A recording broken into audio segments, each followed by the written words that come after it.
Hey guys, how's it going? Today I wanted to speak about the subject of why TV shows and movies and video games from the 80s and early 90s are awesome. Well, in some way for me, it's because of nostalgia. Because I grew up in the 80s, I was born in the 80s, and I also had my teenage years in the 90s. So during those days, you don't have to think about, well, not for everyone, but at least in my life, you don't have to think about working, you don't have to think about other things, and your job is just being a student, going to school, going home, studying, and on the weekends you get to have fun, play video games, watch movies.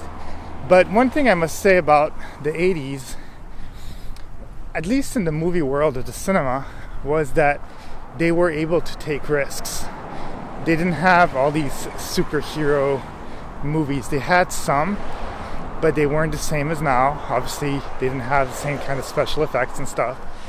But at the same time, they weren't just thinking franchise, cookie cutter thing, cookie cutter movie. They were actually taking risks with movies such as Back to the Future, Gremlins, The Goonies, all the Indiana Joneses.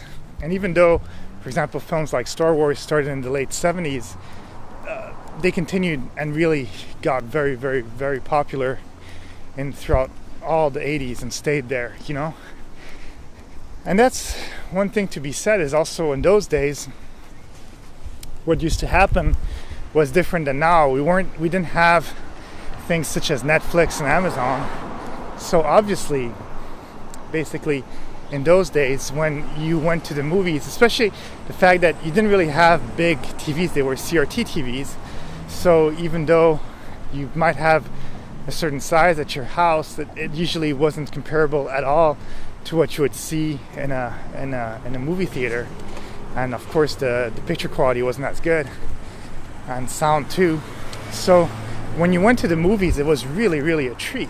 Nowadays, it's not the same thing. They're trying to do gimmicky things such as 3D and whatnot, But the problem is that nowadays we have everything instantly. A lot of times, even when a movie comes out in the theaters, 2 months later, you already have it on your screen on TV. And sometimes even with the streaming channels such as Netflix, you get them right away. And on top of that, you're able to buy a really, really big TV or even a projector for your house, and it doesn't cost that much. You're actually able to afford it for just a couple $100. For $300 you can get a 55-inch TV, and if you're willing to spend $200-300 more, you can get a 75-inch screen, and for less than $500 you can get a kick-ass projector and project on your wall and have all that Dolby surround and all that stuff, and you don't have to deal with the crap of movie theaters, because sometimes they don't treat you well when you're there and you have sticky floors and stuff, which adds to the charm. But sometimes it's just different. And also in those days, what used to happen was that basically a movie would come out, and sometimes you'd even watch it twice at the movie theater because it was just awesome. And it was just different than what you had at your house. And you knew too that once the movie would be in the movie theaters, sometimes it would stay for a little while if it was very popular. But other times, the VHS release, if you even had a VHS player, because I didn't have one right away. It took me some time at least for my family to afford one. And even once we got it, it wasn't even connecting to the TV properly because we had a crappy TV, and I had to wait a little bit longer to actually connect it. But the thing is that you knew that once the movie came out in the theaters, you might have to wait 6 months, a year. I was even in Europe, so sometimes, first of all, you'd have the movie first released in America, then they would release it in Europe 3-4 months later, if it was released, and then it would come out on VHS a year later. And some things like the Disney cartoons and stuff didn't even come out in VHS until the 90s, when they decided to actually start releasing all these things. So even the older films, such as the Pinocchios and Cinderella and Snow White and all that stuff that you take for granted nowadays, they had come out in the 30s, but you weren't even able to get them on VHS, so you had to go see them at the movies. And eventually they released the stuff, So that was their way of controlling what was seen, and keeping interest in those films. But yeah, nowadays it's just, there's a lot of great cinema. There's a lot of bad too. But mostly what I've noticed is that a lot of the great cinema, we have a lot of popcorn flicks that you can watch in the theaters, which are fun. And once in a while you want to see one and just shut off your brain. But in the 80s and stuff, you just didn't have all these choices. And the movies that now are awesome, which you can actually see on platforms such as Netflix or Amazon or Hulu or HBO and stuff like that, because that's where the real creativity and what used to be cinema in the 80s and 90s used to be shown is now being shown on streaming services, not so much in the theaters.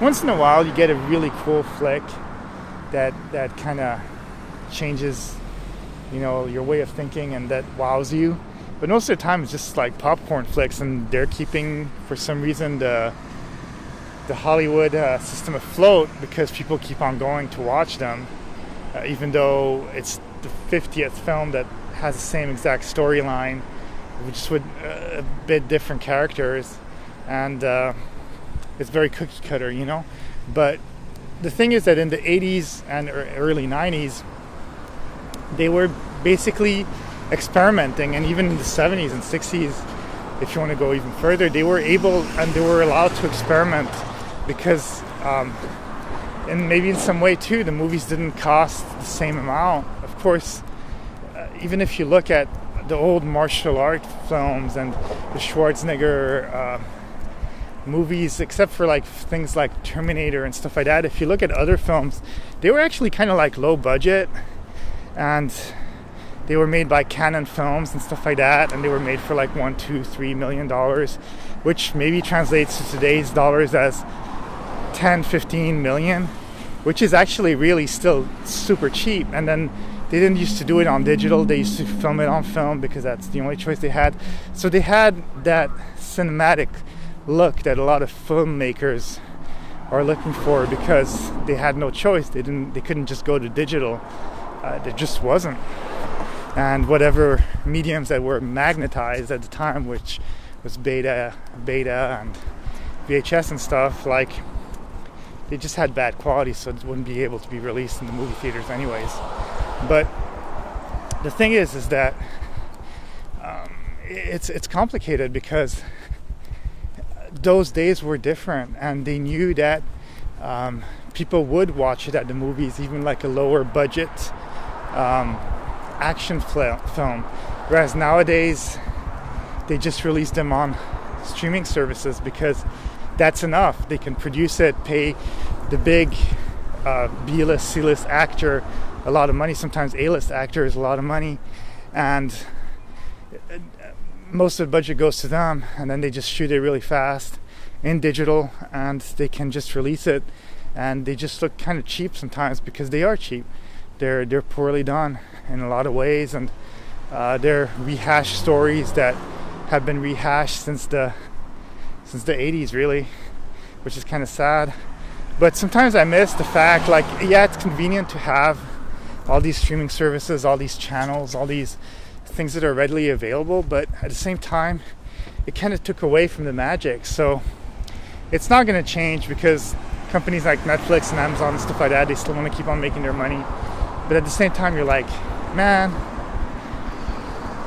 sometimes it was kind of cool to like not be able to buy a big screen TV at home. It's nice to have it, but like it doesn't make the movie special anymore, and you don't have an excuse to go out in the same way, and then you don't want to pay the $20 fee or $15 to $20 fee to watch that movie because it's too expensive, and you're not even getting a good experience. But that's what I feel about the 80s, 90s. Have a great day. Talk to you soon.